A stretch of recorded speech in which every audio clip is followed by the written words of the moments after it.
Hog at 2 o'clock. Big one.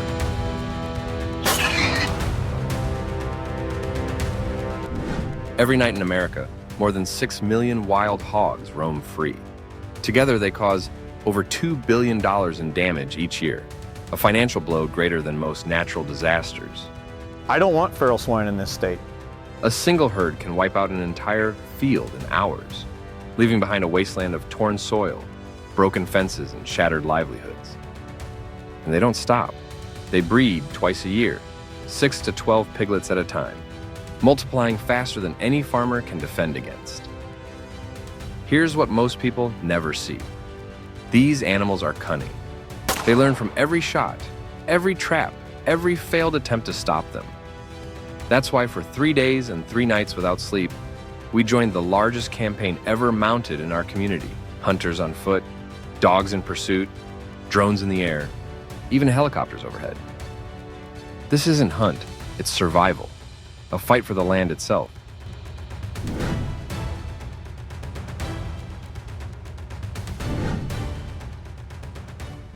The meeting took place in the heart of the village, under the same tin-roofed barn where generations had gathered to face droughts, floods, and storms.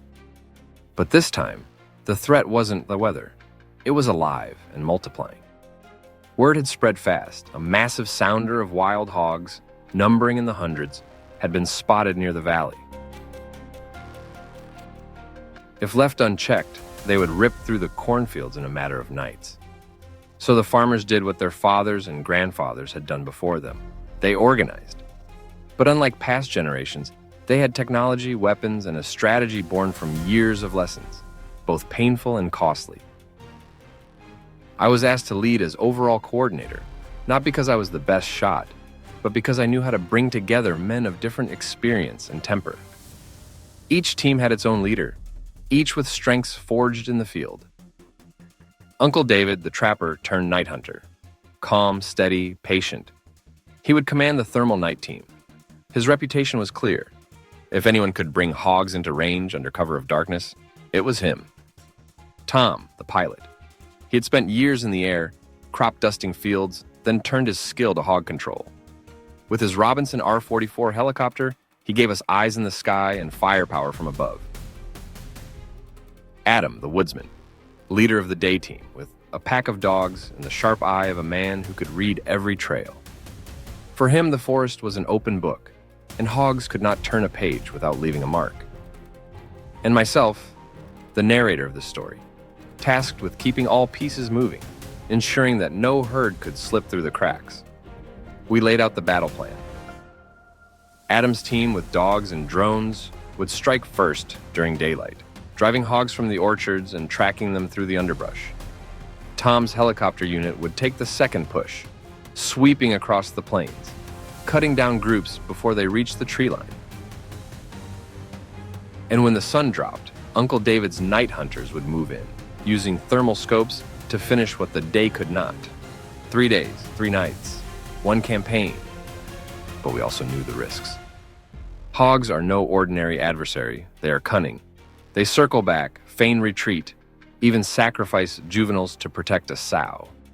And with tusks as sharp as knives and bodies weighing over 250 pounds, a charging boar can kill a dog, cripple a horse, or even gore a man. As I looked around that barn, I saw faces lined by years in the field. Some were farmers defending their livelihoods. Some were hunters answering a call. All knew that sleep would be a luxury we could not afford. We shook hands, loaded gear, checked rifles, and set the clock. At sunrise, Adam's dogs would lead the first charge. And so began the largest wild hog campaign we had ever attempted. But as we would soon learn, the hogs were waiting for us, and they had no intention of giving ground without a fight.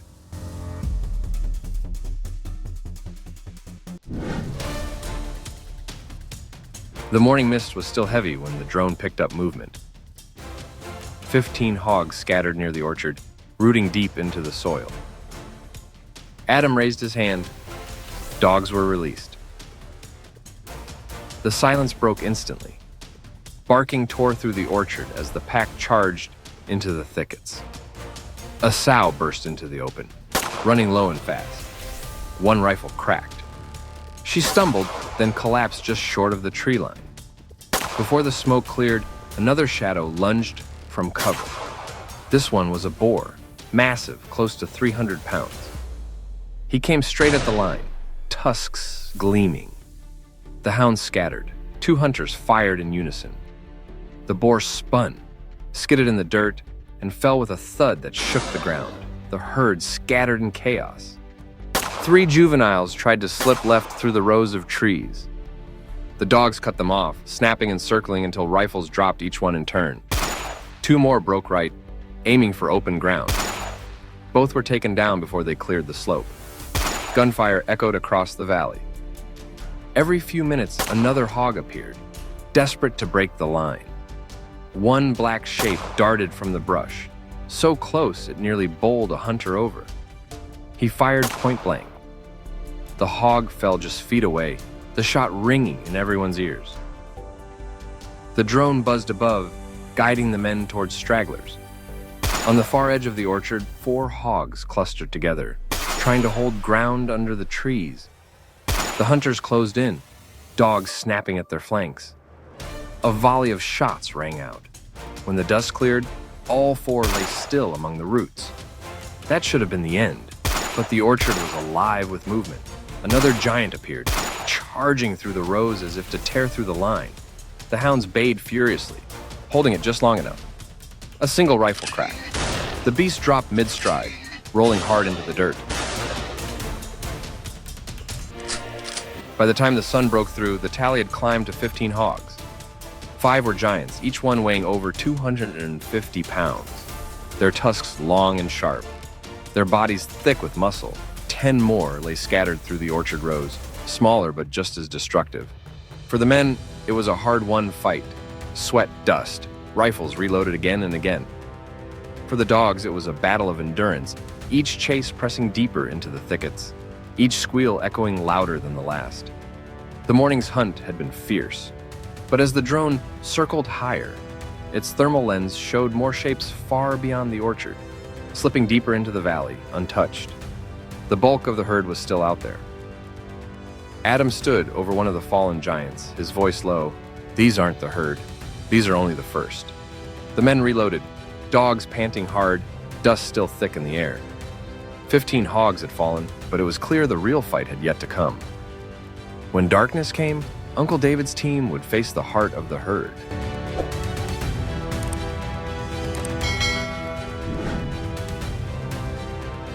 The second day, the battle moved to the skies. Tom lifted the Robinson R-44, rotors chopping through the morning air. Below, the field stretched wide, scarred with rooting marks. From above, the damage was impossible to miss. Lines of soil torn as if plowed by machines. But it wasn't farmers' work. It was hogs. The first sighting came fast. A cluster of 30 hogs scattered across an open pasture, moving quick but exposed. Tom steadied the chopper, holding it low and level. The rifle came up. A single shot cracked, and the lid sow crumpled mid-stride. The herd panicked, surging in all directions. 3 broke left, sprinting for the tree line. Shots echoed, one after another. 2 fell before reaching cover. The third made it into the brush. On the right flank, a boar, close to 250 pounds, tried to turn back across the field. A burst of fire dropped him rolling into the grass. Hogs can sprint at nearly 30 miles an hour. On open ground, they rely on speed, but from the air, speed gives them no escape. The helicopter banked hard. Ahead, another wave of hogs, nearly 40 strong, cut across the farmland. They ran tight, shoulder to shoulder, their numbers giving them courage. Tom adjusted altitude, hovering low enough to keep them in the open. Gunfire rolled steady. The first 5 fell in quick succession, bodies tumbling in the churned earth. The herd broke, some rushing for the riverbank, others scattering toward the woods. The helicopter circled again, pressing them back into the open. One by one, more went down. For nearly 20 minutes, the sky was filled with thunder. The steady chop of blades, the crack of rifles, the chaos of hogs fleeing in every direction. When the smoke cleared, more than 20 hogs lay across the field. But even from above, not all could be taken. Several slipped into the tree line, using dense cover as shield. Tom cursed under his breath. They know where to run. Hogs adapt fast. Pressured in open fields, they learn to break for cover. Once inside timber, even a helicopter loses its advantage. That's why air support must work in tandem with ground teams. We circled back, scanning the edges. Near the far ridge, a giant boar broke cover. Broad, black, tusks white against the sunlight. He sprinted full force, as if daring the sky itself. One clean shot rang out. The beast stumbled, slid across the slope, and lay still. By the time Tom set the helicopter down, the day's tally had grown by dozens. The fields were scattered with bodies, giants and juveniles alike. For the farmers below, it was a sight of relief. For us, it was a reminder. Because even with the power of the skies, even with speed and fire, many had escaped into the woods, and night would bring them back. The day belonged to Tom and the chopper, but the night would belong to Uncle David and the hogs waiting in the dark.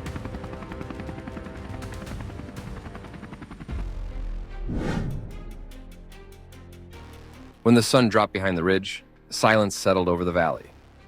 But for Uncle David's team, the hunt was only beginning. Thermal scopes flickered to life, cutting through the darkness. On the screen, the forest glowed, branches cool, soil gray, and there in the distance, dozens of white-hot shapes moving slowly across the fields. The herd. The men moved into position, rifles steady, yeets held tight on leash. Every breath felt louder in the still air. Then Uncle David whispered, "Now!" The first volley cracked through the night. Muzzles flashed, dogs lunged, and the herd erupted. Hogs squealed, charging in every direction. 3 dropped instantly. A 4th staggered before collapsing in the grass. But the rest ran. Through the scopes, their bodies lit up like streaks of fire, weaving fast through the brush. Hunters swung rifles side to side, picking targets as they crossed.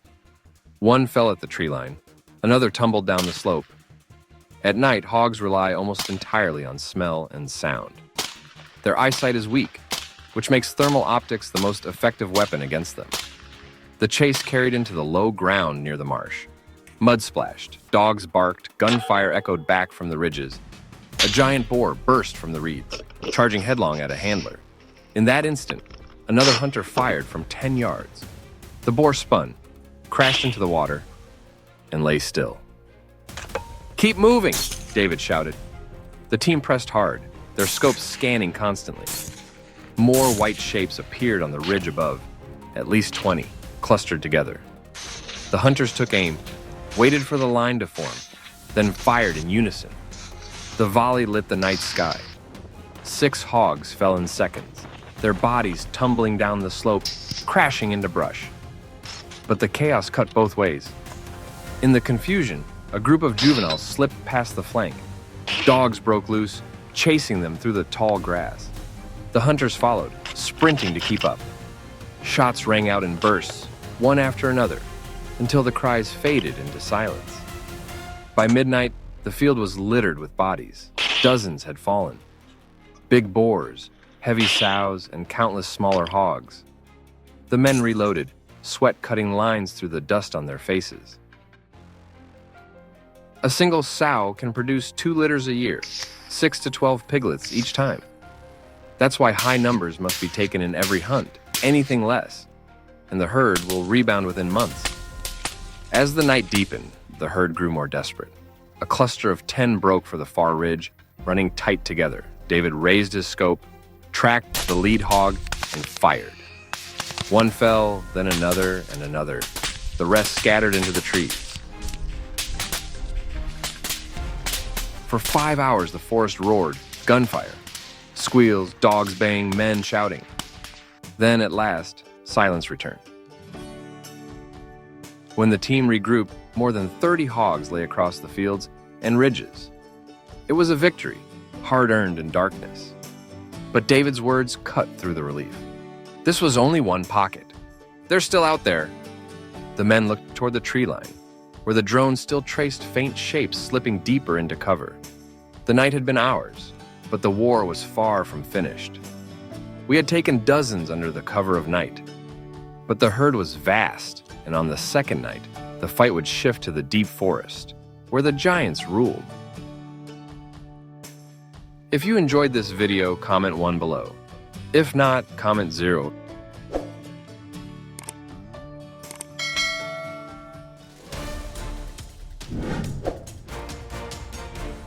The third morning came clear and sharp. No mist, no cover.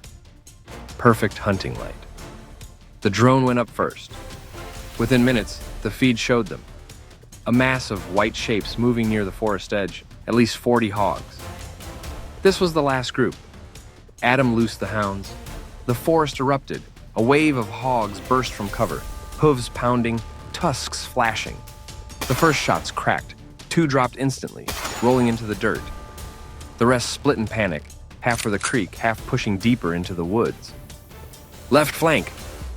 Uncle David shouted. His team cut fast, rifles raised. Near the creek, 3 hogs went down in quick succession. A massive sow spun on the dogs, roaring. Adam fired once. She dropped before she could strike. On the ridge, I saw a giant boar charging downslope, nearly as wide as a horse. The dogs held him for seconds, just long enough. A volley of fire brought him tumbling end over end. Above us, Tom's helicopter swooped low. From the sky, the herd's full size was clear. Dozens still moving, desperate to escape. His rifle barked from above. 1 hog collapsed mid-run. Another spun sideways, crashing into the brush. The rest broke formation, running blind into the kill zones below. The ground shook with the chase. Dogs bayed and lunged, hunters fired in bursts, and hogs screamed as volleys echoed across the valley. Every time one slipped for cover, another team was waiting. 1 fell in the creek, another at the ridge. 3 more in the orchard rows. Hogs are fast, nearly 30 miles an hour, but speed means little when surrounded from every side. The fight lasted nearly 20 minutes. By the time the firing slowed, the slope was littered with bodies. Over 30 hogs lay still, giants, sows, juveniles alike. The dogs circled restlessly, but no more movement came. Tom hovered overhead for 1 final pass. Nothing moved. The drone showed only cooling bodies. The herd was finished. We lowered rifles. The air was heavy with dust, smoke, and the smell of churned soil. 3 days, 3 nights, and now the last push was done. The valley was quiet again. The herd was broken, but even in victory, we knew the war with wild hogs never truly ends.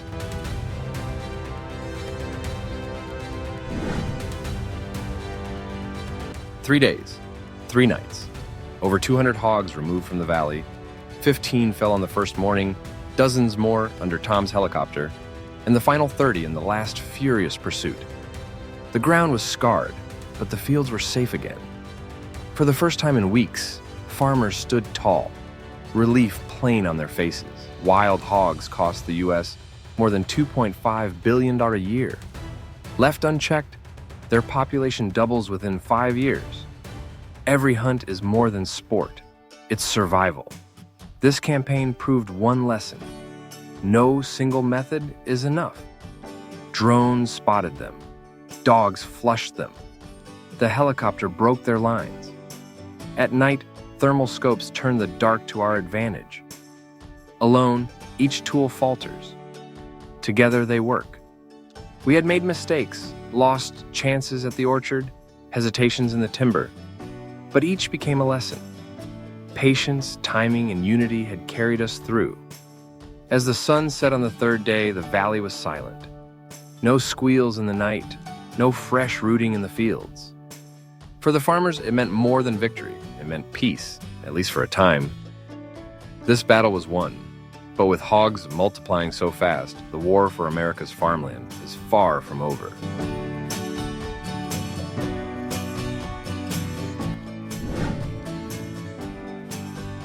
When the last gunshot echoed into silence, the hunt was finished, but the work was far from over. Each hog had to be inspected and dealt with properly. The first step was classification. Small hogs, the weak or sick, and any showing signs of disease were destroyed immediately, buried deep according to state regulation. It was the only way to protect the water, livestock, and families who live from this land. The healthy animals were divided. Some were processed right there in the village. Hunters dressed the carcasses. Fires were built high, and thick cuts of meat roasted slowly over the flames. The heat wasn't just for taste. It was essential for safety. Wild hogs often carry parasites and disease. The only way to enjoy their meat safely is to cook it thoroughly over high heat until no trace of risk remained. That evening, families gathered by the fire pits. The smell of smoke and seasoned meat filled the air. After 3 relentless days of dust, sweat, and fear, the people of the valley sat together, eating the very symbol of their survival. What had come to destroy their land now became the meal that brought them together. The rest, over 100 strong, healthy hogs, were sold to licensed processing companies where strict standards ensured the meat would be safely handled and distributed. The return was more than $10,000, money that helped farmers begin to repair what had been lost in the fields. Wild hog meat is leaner than domestic pork, rich in protein and packed with minerals like iron and zinc. When processed correctly, it turns a pest into nourishment. But beyond the meals and the money, the true victory lay in something deeper. Farmers, hunters, neighbors, everyone had stood shoulder to shoulder, fighting together against a threat greater than any one of them could face alone. Final message: the hogs tested our strength, but they also reminded us of something greater, that when people unite, share hardship, and stand as one, no challenge is too great to overcome.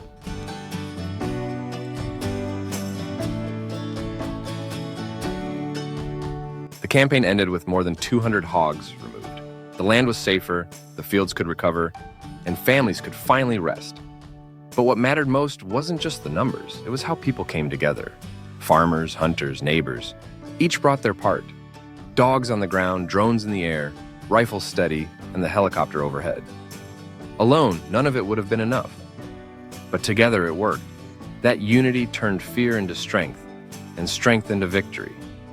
Wild hogs remain one of the fastest growing threats in America, doubling their numbers in just a few years. Hunts like this are not sport, they are survival, and they require everyone's effort.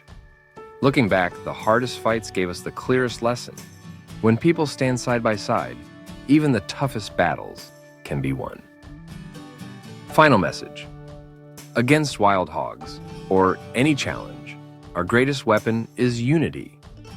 If you've faced wild hogs in your area, share your story in the comments. And if you missed the earlier hunts, click the playlist on screen to watch how this fight began.